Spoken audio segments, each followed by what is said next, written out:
The House of Mystery presents Inside Writing, the radio show where authors discuss their writing process in all genres. Welcome back into the House of Mystery. I'm Al Warren. Mr. Michael Hawley is back from the coronation. How was it? Great, Al. The coronation, I watched it from Buffalo. I thought you were there. I thought you were one of the personal... I actually am supposed to go there in the summer for, Unsolved Mysteries. Was asked me to do some stuff. So, but it's wrong timing. I wish it was right during the coronation. Well, I thought King Charles actually invited you. Yeah, he did. But I just said no because the Pope asked me to go somewhere else, and I just, I had to. Yeah, Pope King. Yeah, but you were supposed to carry his train. He had a longer train than most women at a bride, a wedding. I tell you, I loved it. I loved that carriage, whatever, that gold thing. That was awesome. But you got next. We'll have Kid Rock shooting up a British beer because the king was wearing makeup in a train. Oh, I tell you, that's crazy world out there. Mm-hmm. Now, speaking of crazy, we've got a returning writer, and I guess we call him science fiction, and his new book... Sci-fi thriller, right? Sci-fi thriller, yes. This is the one that keeps you going. His new book is called The Price of Rebellion, and it's, of course, book 2 in his Price of Trilogy series. Michael C. Bland. So thank you for being here. Well, thank you, gentlemen, for having me. Nice speaking with you. Michael, when you're doing a series like this, when you have a book one and some things happen and stuff like that, did you know ahead of time you were going to be doing a book 2 and knew what you wanted to do? Is this kind of all planned as a series, or does it just happen afterwards? Not initially, at least when I was planning the first book, but the way that the first one ended, it opened up a bigger world. It's a complete story, the first one, but it opened it up. Kind of my really bad analogy is like the movie The Matrix, the first one, where, Neo goes through, becomes the one, and at the end, after defeating the agent, he then gets in the phone booth and goes, hey, this is going to be really interesting to see what happens next, right? Well, that's what, as I was writing the first book, that's the ending I kept getting to, was there's a bigger world that I've created, whether I consciously planned it or not. So after the first one was done, then I started mapping out books 2 and book 3, and everything's all now mapped out. I know how everything ends, but initially, no, the plan was not to do the trilogy, especially for a debut novel to be the first of a trilogy was a lot to take on, but I'm really pleased with the results so far. So you fell in love with the protagonist? Yeah, with the protagonist and a number of the main characters, yes. And the world? Yeah. Oh, it's a kind of a scary world in a way that I created, because I really think a version of it really could come to pass. Oh, it makes us feel comfortable. Yeah, exactly. I've had a few people go, thank you. I haven't really been able to sleep some nights after reading your book. In a good way. Just in terms of the technology, because it's all about how we're already tracked and we're already watched to a degree. And I'm not sitting here with a tinfoil hat on, just so you know. But it's just right now, it's not as invasive as it could be. In 30 years from now, 25, 30 years from now, how invasive is it going to be? How much is it going to be where we're tracked and monitored and gauged and, manipulated in ways we don't realize? And where it gets out of our control and we don't have a say with it anymore. It is amazing when even on Facebook, if I go on, let's say, Amazon to buy something, next thing you know, on Facebook, all those things come up as advertising. It really is. Well, not only that, but my wife and I were talking about going to Iceland. We were talking about what to go for a trip, and we want to go to Iceland. First time I then pull up Facebook and everything, Iceland trip ads. Really? Yeah. Never had a single ad for it. So, Zuckerberg claiming that it doesn't listen? Yeah, don't believe it. Oh, boy. Well, I don't know. Mine was showing me cock rings. I don't know what. I wasn't saying anything. But, when you're doing a book like this, of all seriousness, when you're doing this, you also, it sounds like the story's important. Like, you've got a story, you've built this big world, but your main character has to have some sort of evolution, some sort of growth and change. So the story has to affect your character in a way that you want them to change, I would guess. How complicated is that to plan out? It's really complicated because it's very easy to just go, okay, plot A, B, C, D, E happens. But if you don't have, one, characters you care about, and then two, the characters grow, you're not going to really care about the story as much. It's not going to resonate as much. And for me, it was very important to have that character element, and especially in this particular one, because with the first book, as it's shown in the first book, Dray, the main character, what really drives him is protecting his two daughters. And that relationship with them, and especially in that kind of a world where you're being so tracked and so monitored, and if something happens, how do you protect those you love? How do you protect your kids? How do what do you do? And so then that evolves then into the second book, where he is now stepping into a larger role. He's now stepping into a larger fight and larger battle. And so he still then has that conflict between that larger battle and still wanting to protect his kids. Even when you're protecting the kids, even if the kids have done something wrong, is that a kind of an issue too? Yeah, it is, because you still love your kids, even if they do something wrong. You might go, well, you're an idiot for doing that, but you still want to protect them. So that is definitely a struggle with it. Do you think about what you want your character to go through for growth or for as a character before kind of the setting or what you're going to have, the story itself? Well, I still have, the way my mind works is I primarily do the main events, the main things that I want to happen in the story, but then my second thought is then how does that impact Dray? How does he respond?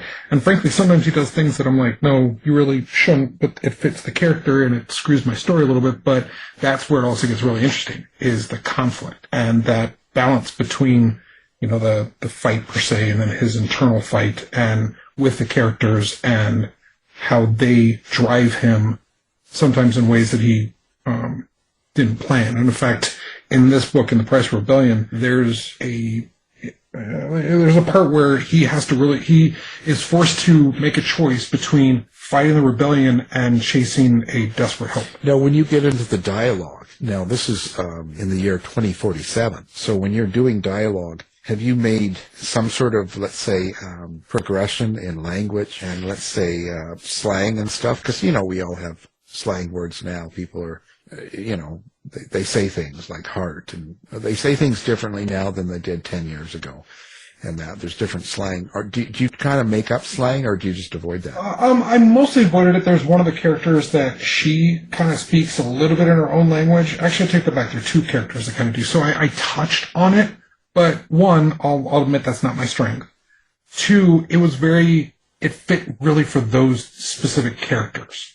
But then I didn't want it to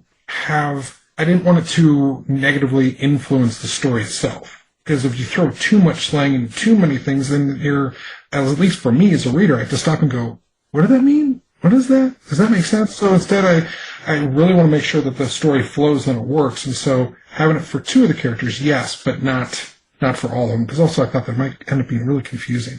Your technology, how do you go 20 years ahead? A lot of research. Do a lot of research of what scientists are starting to create now, and what they're building on. In fact, one of the things that's kind of eerie is, so one of the pieces of technology that was everyone has a small implant in their head. And with the second book, it starts with a timeline that kind of describes how that came to be. Well, now Elon Musk, he was, after I issued the first book, was talking about how he's working on this implant into people's heads and that kind of stuff. Well, that's just the very starting point of 25 years from now. It could be this much more advanced technological implant that really adds to people's lives and at the same time manipulates them. So like AI, that's really intelligent computers. An element of it. I don't have AI in this story. I kind of think that AI can be its own story or trilogy or nightmare. So, you kind of pick your battles, right? So, definitely want to make sure that I focus more on the technology and the surveillance and the monitoring and the tracking, that kind of surveillance, as well as some of the weaponry, some of the things on that side, which, really some of the things are already kind of using drones for, and, so I have an element of that in this as well. And I try to make sure there was nothing that was real stretch from where we could end up being. So AI could be in the next book. It really could. And I've already kind of dabbled. I'm like, do I not? But then is that more reactive to kind of what's going on? So I don't think it will, but there might be a little hint of it because that's starting to become part of our near future. So I have a question about between when this happens and present. Did you, in your world, have any kind of dramatic things happen? Not like maybe World War III, but events that they talk about or anything? Yes, there are some major events, and that's where that timeline goes through some of the main events, because to have everyone adopt having a small implant in their head, that's a pretty big ask. And so some major events happen that set that stage as part of the world that we are in, which, especially in light of having a global pandemic right after the release of the first book, that, and I think this may be another unsettling kind of thought, but I think there might be worse bugs out there than COVID, and that could be much more, deadly to humanity. Well, that's the dystopian in me, but it very well could. Now, will that happen? I don't know, but I wouldn't be surprised if it did. Right. Just don't use Michael's bathroom. Nothing like use my toothbrush, right? Yeah. Hey, that's okay, because I have that lavatory mist. It's called Jack the Ripper lavatory mist. I'm all set. Okay, good. And now, creating a world, like when what's that process like when you create a world? Because you obviously based it on, our real world, but how do you take it in places that are different? Like, how do you decide what elements you're going to focus on?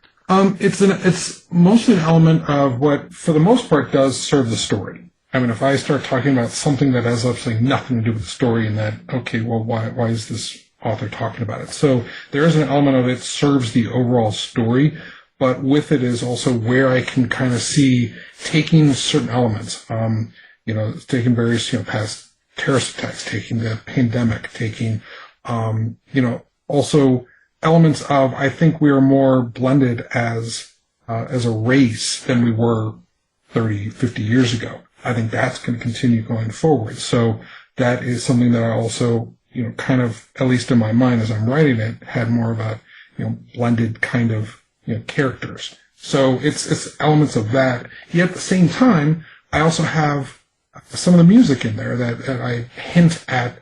One of the things, the main character, he likes the group Silver Sun Pickups, which, I don't know if you know them, but they're a good band, but they're popular now.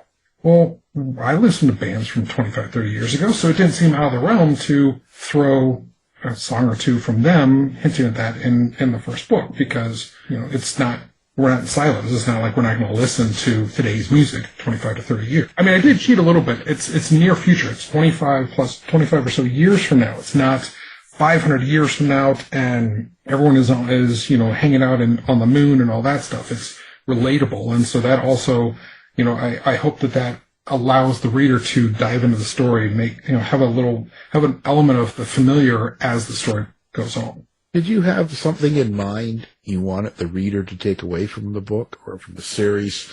Each one probably being a little different, each volume of the series. But is there something you wanted the reader to get, or was it just pure entertainment? My main driver is entertainment, but there are underlying themes and that kind of thing. The first book was really about how technology can be used. It's a tool. It can be used for good or ill, and if we aren't careful, it could be used against us in ways we're not even aware of to date. The second one, a major theme with it, is determining what and who you can believe, which is a real struggle for the main character and some of the secondary characters as well as committing for a cause and the toll that takes. I mean, there's some levity in it, and Dray has a love interest in the second one and that kind of thing, so it's not all heavy-handed, and try to definitely have that balance, and especially with a lot of action and all that. But there are those underlying themes, and which I hope that the reader does take away from it. You mean believing in certain things you hear, you don't know what to believe, gets worse? Although everything on the internet is 100% true, so there's that. Nothing about with wishful thinking. If it's on TikTok, it's real. Oh, that too. Yes. It has to be. It's like law. Did you get into that, into online apps and what people are doing trending-wise, or you stay away from that totally? I try to stay away from it, partly because every free moment I have is pretty much with writing and editing. In fact, there are some books that I have set aside. I can't wait to start reading. After this third book, I'll actually take a short break and actually read a few of them. But I also know it's a very slippery slope. And, I'm on Facebook and Instagram, and that I kind of limit myself to that, because the TikTok and the Twitter, I just feel I could get down into such a rabbit hole where I'm no longer productive at all. You already know how many books you're going to have in this series, or you're not sure yet? Nope, it's a trilogy. Oh, you know. And I know how it ends. I know what happens, everyone's fate. I think there's some really good twists in the second one. I think there's some really good twists in the third as well. And I'm really excited to see how people react to the trilogy and the conclusion. But all trilogies have prequels too. Yeah, that's right. Then you got to do your prequel. That's true. And then a sequel trilogy is true. The story is written, the world I've created, while I have that timeline, that's only like a 2 or 3 page timeline. There's a lot I can fill in on a prequel. So this is going to be like Star Wars. It could be, but no lightsabers, unfortunately. But you could have completely different characters, but the same world. Yeah, really could. And I also then have had a thought about the sequel, or a book after the trilogy with at least one of the characters from this trilogy. But we'll see. Right now, I want to make sure that I stick the landing. Especially with the third book. Going back to the original Matrix, my personal thing is the first one was great, the second one was decent, the third almost ruined the whole thing. So I definitely want to avoid that kind of. That's just my own opinion. I definitely want to make sure that I don't do that with this, because I think that it has a lot of potential. So. That same thing like the Dune. The first Dune was the best, then it got worse. Right. Yeah, so I definitely want to avoid that. And with this one, if it's a sign in the right direction, it actually recently won Best Science Fiction Novel of the Year by Indies Today. So that was a really nice award to get. Well, how do you avoid that? I mean, when you say that, the first one, the second one's good, then the third one, oh my God, and Dune, second one, ooh. There's all these things like that. How do you avoid that? And what is it that you need to avoid? Like, how come it becomes so bad, or what wrecks a series? Oh, I don't know. And actually, I think I almost did this, but I had a really good beta reader. Actually, my dad, when he first read the draft for the second one, he's like, "Look, the first chapter is great. The next 40 pages, I didn't care." I was like, "Ouch." Well, what happened was, looking back and reading it, yeah, thanks, Dad. But is that when you poisoned his dinner? Yeah, right. Yeah. No, I just ran over his foot. No, but he was right though, because what I was doing was I started to create this side subplot that I thought might be interesting, and it didn't. It wasn't. It distracted from the story, and so that was a really good lesson for me to remember. Not only when I redid that whole section, and now it's way so much better. But then with the third book and I'm also, like I said, I have the whole thing plotted out, but I'm going back right now and I'm kind of, putting myself through the ringer. Does this work? Does this make sense? Is this as good as it could be? All of that before I start writing it at all, just to try to avoid it. I don't have a magic answer. I just know, some of the things that have been bad, and also, listening to your beta readers is a huge part. So that's your magic is Dad. So that's your magic. He is a big part of the magic, yes. And he, love him. He did not pull any punches, and it's what I needed. And so and he's not the only one.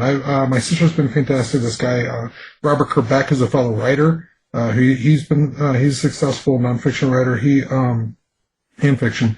And we'll go back and forth through chapters, and he gives me blunt, great notes, just to help elevate it. For any writers out there listening, one of the biggest things, get someone who will not pull any punches and will tell you everything that's good and everything that's bad. That doesn't mean that everything they say is going to be correct in terms of what, of what they say works and doesn't work.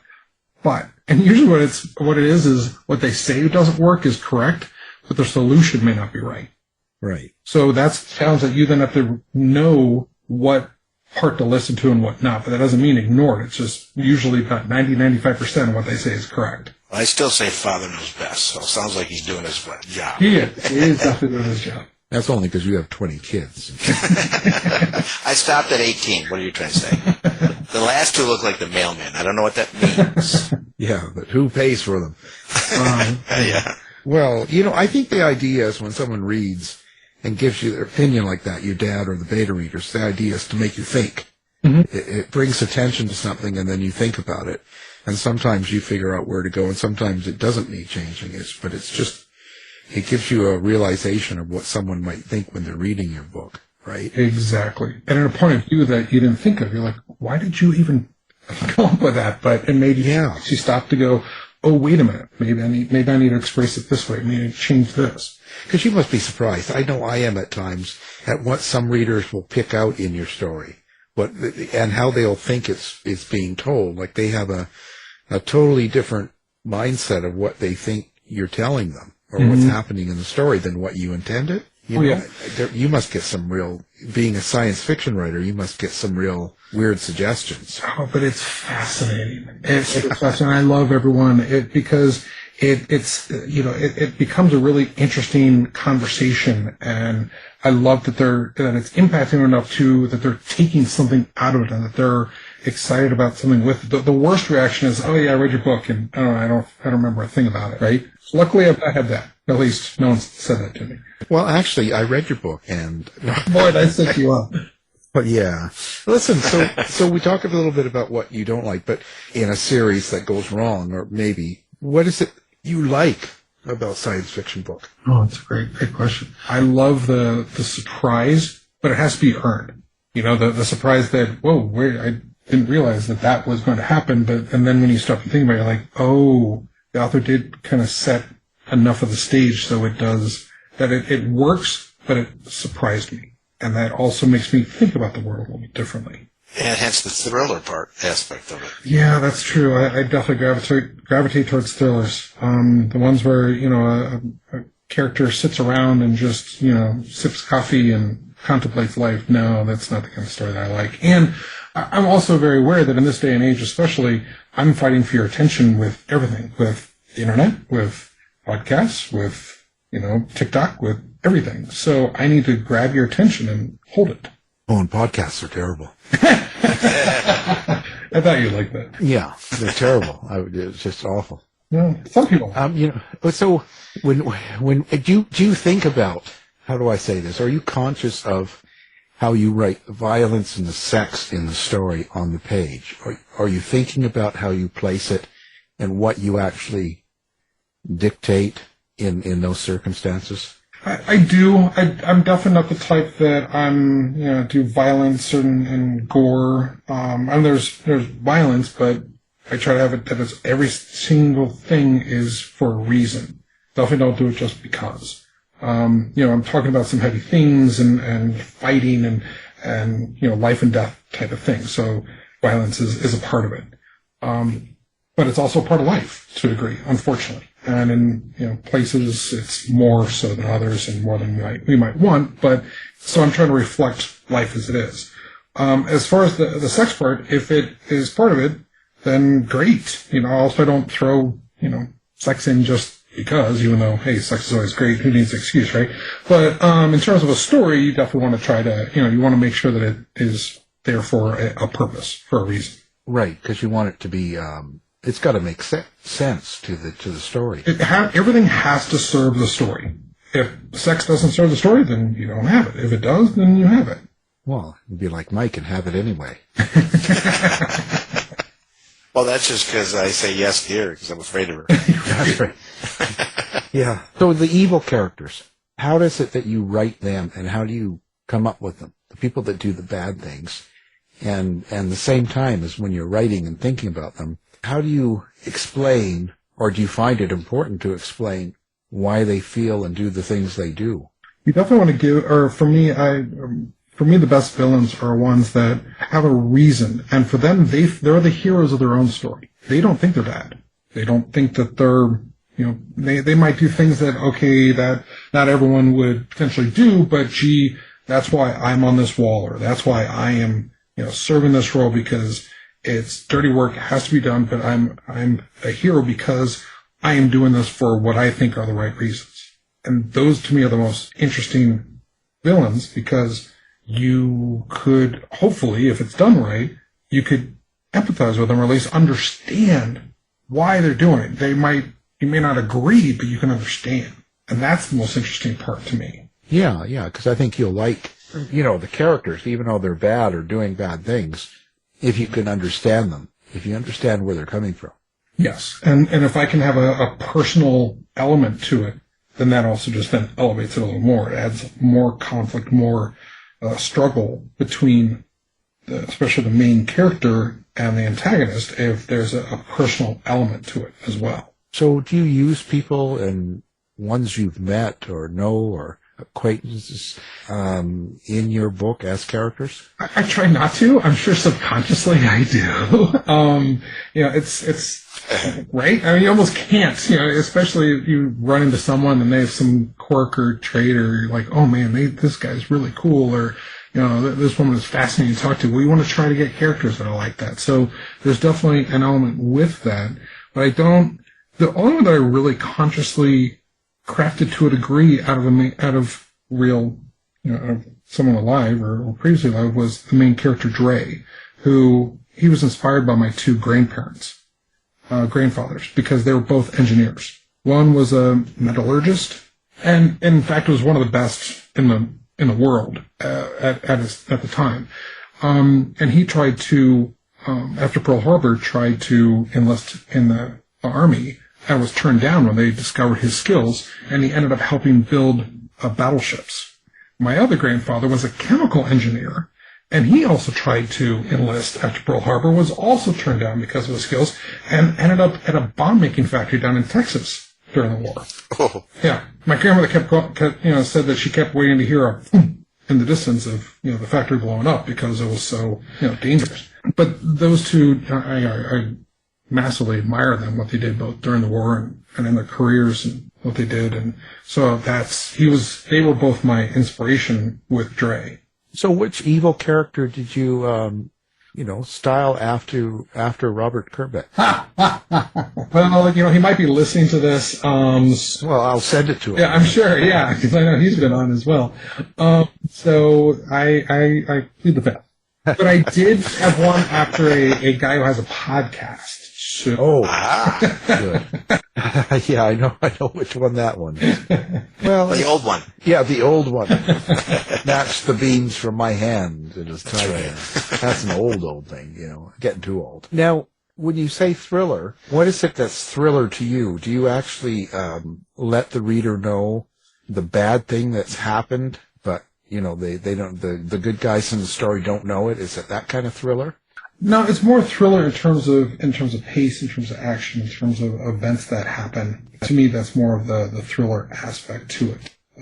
It's more sci-fi. How do you decide what rules apply? I make it up as I go along. I guess you can, right? That is one benefit of being the author. Of course, until my publisher, then their editor gets a hold of it. No, you can't do this kind of thing. So it has to make sense. Absolutely has to make sense. And that's one of my big things. And I'm sure you, as well as the listeners, have all had at least one or two stories you read, and you're going along, and okay, it's fine. And then the author makes some leap. And you're like, what? No, she can't suddenly fly or whatever. Right? And I hate those. It always throws me out of the story. So I really, that's a big reason also why I outline ahead of time. I want to make sure with this world that I've created and the rules that are in it, that everything that happens, it makes sense. And hopefully I've surprised you a few times, but even after it happens, it still makes sense, and I've justified it all. Well, how do you distinguish between, there's so many brands of science fiction now, and we've interviewed hard science fiction writers who are really intense, and we've done a lot of fantasy and urban fantasy, and there's all these variances, and they're all, to me, because I'm old enough, and even Michael would be, that the old science fiction kind of included all of it. Now there's all these subcategories. Mm-hmm. How do you yourself decide what is what and where you go? It really was dictated by the world that I created for the first book. So everything else stems from that. I mean, if suddenly in the second one a alien spaceship lands, No, the reader's going to be, you're going to throw the book across the room. Like, no, he didn't introduce aliens. This isn't a story dealing with aliens. So there's nothing wrong with them. I mean, there's some great stories out there. I'm just saying my trilogy is based on the world that I created. And so it goes back to those rules. If you then start breaking those rules, it doesn't work. If I suddenly introduce time travel, that also, that doesn't fit in this story. Doesn't mean I won't write a story dealing with time travel, but that won't be this trilogy, that kind of thing. So how do you create your dialogue? Like, do you hear your characters in your head? Do you play it back in your mind? Or how is the dialogue written? I try to have everyone have a slightly different voice. Because if they all have the same voice, all speaking patterns, then it doesn't flow. It's boring, yeah. Right, so I definitely, there's some that do kind of speak in my head. In fact, two of the characters, the ones with the kind of slang we were talking about earlier, those just left I just started typing, and suddenly I'm like, what the heck did I just write? Because these characters just like took over, which is crazy, but it fit. And it also, they leap off the page even more as a result. A couple others, the way their cadences, the way that they talk, something that would be just a normal sentence, the way they'll say it slightly different, not as bad as like Yoda does, but you know what I'm saying, some element that it's like, okay, just slightly different, and just helps differentiate the different characters. It just, in my mind, how someone speaks also reflects some of their character. Someone who speaks in big, highfalutin words is going to be different than someone else who, drawls and hey, y'all, and, every other third word is a curse word, right? It's just that reflects of someone's character and the way they are. So I try to use that as well to help give. Wow. So when they come in and take over, do they still let you drive? No. No? Are you waking up in the middle of the night with a shovel by your bed? Well, that's why I try to be kind to them, but it's funny because one of them, this guy Garley, who was originally just a very minor character in the first book, but when I then started to have him speak, he just leapt on his page in terms of how he would speak and what he did and everything else. And so I brought him back into the second book because he was so much fun. And it fit also with the story. And so I was glad. It was really fun to be able to bring him back. Or do these characters sometimes, they're so strong that they actually go off the rails, they take control of what they want to do in their story? A little bit. Since I plot it all out, I'm able to rein them in to a degree, but no, sometimes they start to go, and I'm like, no. Or I go, wait a minute, maybe I can play with this and add it in and help them. And like, for example, that guy Garley, he became such a bigger character, and in the second book, he plays a pretty good-sized role in it as a result. What an interesting process, Interesting, frustrating at times. Yeah, I was going to say, what does it do for you? So when you complete, like you've got book 2 now, it's done, it's out, and so what does it do for you? How has it changed you? It has given me a huge sense of accomplishment. To be able to not only write a book, but to have a publisher publish it, and then to get such positive feedback. First of all, it makes you go, oh, okay, maybe I can write. Because you don't know. There's not like there's a tribunal that says, okay, you have passed. You are now officially a writer, kind of thing. Oh, they didn't invite you? Oh, there is one. So there's definitely that element of it, and it's something that I love. It speaks to my soul. It's just, if I win the lottery tomorrow, this is all I'm doing is writing. Well, I'm traveling, but writing. Yeah. So screw the day job. Go right to writing. See you, bye. There you go, done. Like that person that wins that $100 million, and they go, "Oh, I'm just going to keep on working." Yeah, no, that means I have some, a good day job, and I really, I have some great people I work with. But see you, bye. No, I'm out. And they actually know that too. They know that.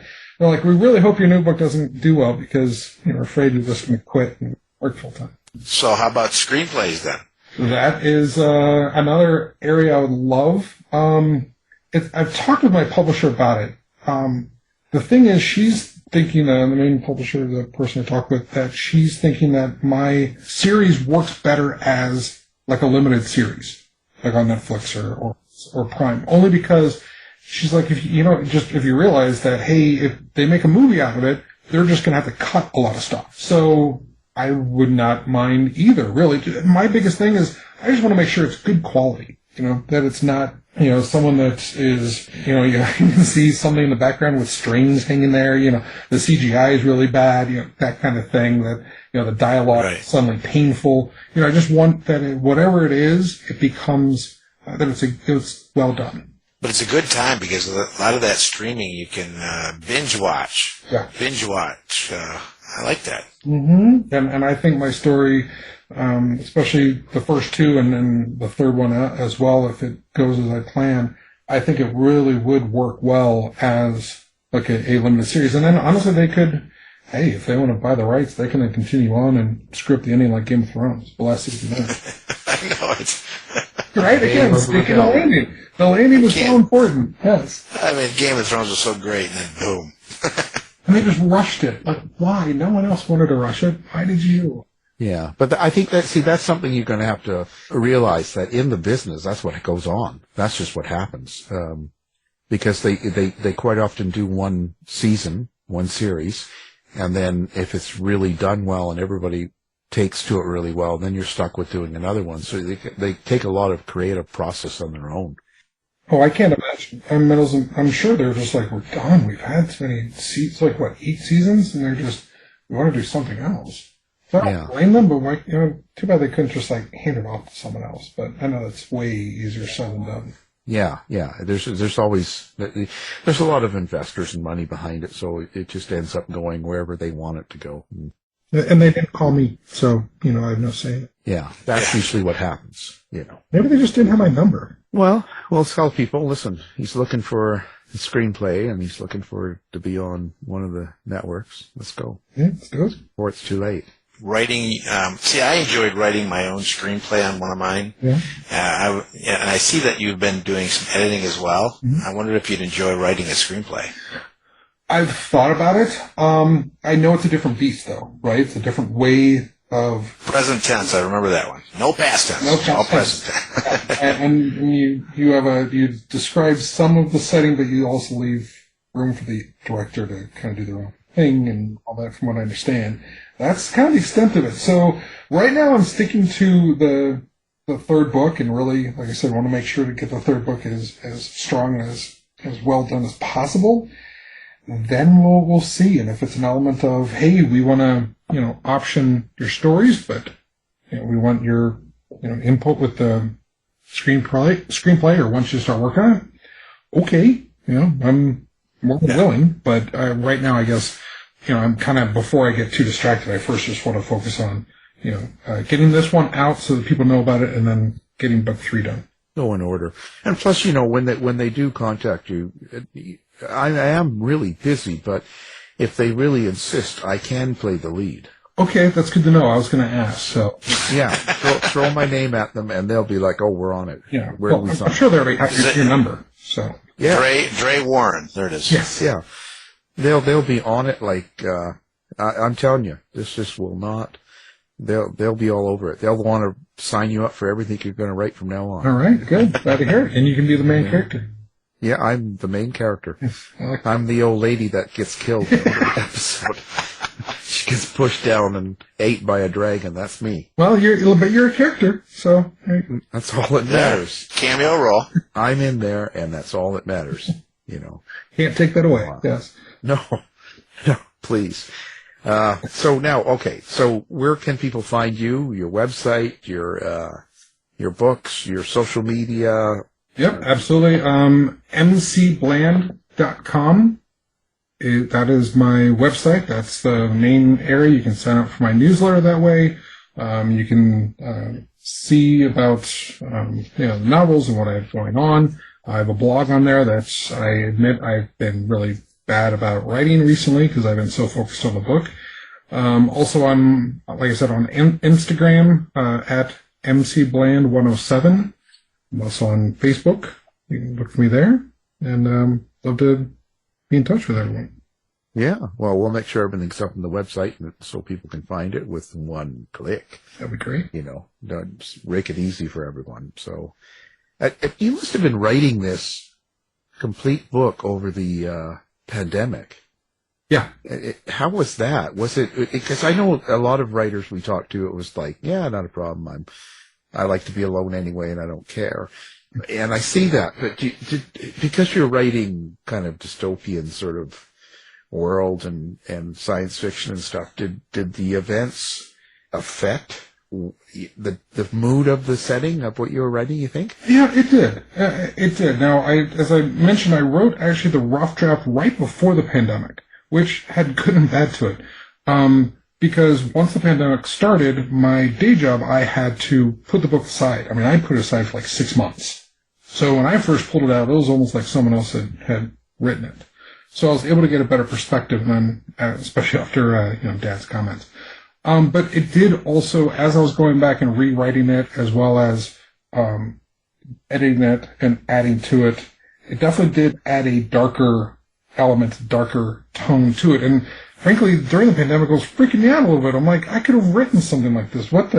Except not as lame. I mean, where, okay, this big pandemic and I'm, I barely am out of my sweatpants the whole time. I mean, it's like, wow, I'm, near the end of the world, and I've got my sweatpants and my Star Wars T-shirt. Wow, that's really more comfortable. It is more comfortable, but at the same time, it's not like I'm leading some kind of I'm not Mad Max going across the desert in a right big ass car. Yeah. So there's definitely now this sounds silly, but for someone my age, I was thinking that people acted really strangely, like the whole society seemed to be weird. You had some guy yelling at the lady at the front of Costco because he wouldn't wear a mask, and he had all this stuff going on, and it was really tense. And I didn't expect that kind of behavior. You know what I mean? Like this behavior that was going on was kind of it was really shocking. It was revelatory, wasn't it? Because it showed different sides of people. Because this was something that, at least as far as I'm aware, no one's ever experienced. No one's ever had, where the entire economy is in essence shutting down, and we're such social creatures, and stay at least 6 feet apart and wear masks and don't touch and slather your body and Well, I'm getting excited. Oh no, different. No. But what I'm saying about really being distant from each other and being very aware, and then you have some areas of the country that, no, we're going to throw up, you don't have to wear a mask, and other areas that do, and a disjointed, you would have thought, if you would have asked me 5 years before the pandemic, I would have thought that we would have come together as people, because especially if I look after 9/11. Like 9/11, yeah. 9/11, we all came together. It seemed like that there was, at least for a brief period of time, we were all on the same side. We were all with the same goal. And the pandemic didn't show a different side, which... Yeah, and what I think is, I don't know that, because you write these types of books, you're into this science fiction area.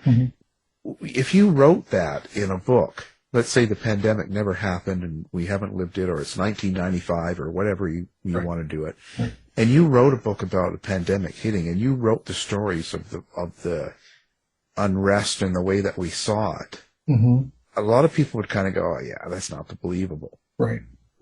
You're absolutely right. That's kind of what freaks me out, because it almost seems unreal. It's because we also want, as in general, I think we all want to hope the best for each other, and then we would hope that we would all rise as a people to the best of ourselves. But of course, that's not the reality, and that's why to write a fiction book that would reflect that, I think would be a very tough sell, or at least not really popular, because how many people would want to read that there were reactions the way that they actually were? Yeah, and I think that's kind of it, because in fiction you can always kind of satisfy the reader and even yourself by having justice served, so to speak, or have an ending that's at least hopeful, right? You can at least have some justice served against the evil people in the story, but in the real life, I guess it just doesn't always happen that way, and so we're kind of in that limbo. I was just wondering if you, in the middle of it, if it would kind of make it darker. That's all. That's kind of an interesting concept. Yeah, and there definitely, as when your listeners read the end of the book, it's there is a darker element to it, Right. But again, and honestly, I think one thing that helped is I did already have it all planned out though before. Because if I had started writing the second book after the pandemic started, and I started from that standpoint, I think to where you're going to go with this, I think it would have been much darker. And honestly, probably a much more, judgmental towards people in general, just because I had really hoped that as a society we would have responded better than we did. And trust me, I'm not saying that I was any angel by any means. I'm human like any... No, I saw you screaming at those ladies at the drugstore. They won't get out of my way. No, I'm just kidding. But it's just... I think it worked out the way that it did, in the best way, at least for... Well, not only that, when you talk to historians and you start finding out about the first pandemic, it was the same thing. Mm-hmm. There were cities that would declare no masks and other ones that did. And, of course, there was lots of problems back then, too. We just don't know about it because we weren't around. Well, or just never stop to go back and read about it. I mean, right. Why would in 2016 would someone have been like, gee, what was the last pandemic like? Why don't we go back and read? I mean, why would you, per se, unless you were going to write a book about a pandemic? Yeah, it's strange, but it sure opened my eyes now to people. That's all. It's just different. Yeah. I'm more cautious now, especially of sci-fi writers. Yeah, you can't trust those guys at all. No, they're the ones they got that shifty look. Or do they know something you don't? Yeah, they've got that look in their eye that they planned something, and don't let them out of your sight. Al, remember, he can put you in his book and off you. That's true. That's been done before. But if you do, make sure it's really painful and it's long and torturous. And it's kind of an epic blaze of glory to go out in. Yeah. I want to bleed out for the whole book. For an entire chapter. Oh, you want the book? So okay. At the beginning of the book, I'm caught and strung up. And each chapter, you just mention how a little more is let out, and they burned something else, and they tortured something else, and by the end, William Wallace him. Yeah. No, I'm thinking more like Holy Grail, but I'm not dead yet. Yeah, I'm not dead. Just a flesh wound. Yeah. There you go. Yeah. Now that is classic. There you go. Right there, we got it. Well, what can I say, Michael? It's always a pleasure talking to you. And the new book, of course, is called The Price of Rebellion, and it's The Price of Trilogy Book 2. And Michael C. Bland is the author, and it's been our guest, so thank you for coming on the show. Hey, Alan, Mike, thank you for having me on. It's great to be back. Nice speaking with you. You've been listening to the House of Mystery radio show. To find out more about our guests, hosts, or shows, go to www.houseofmystery.com.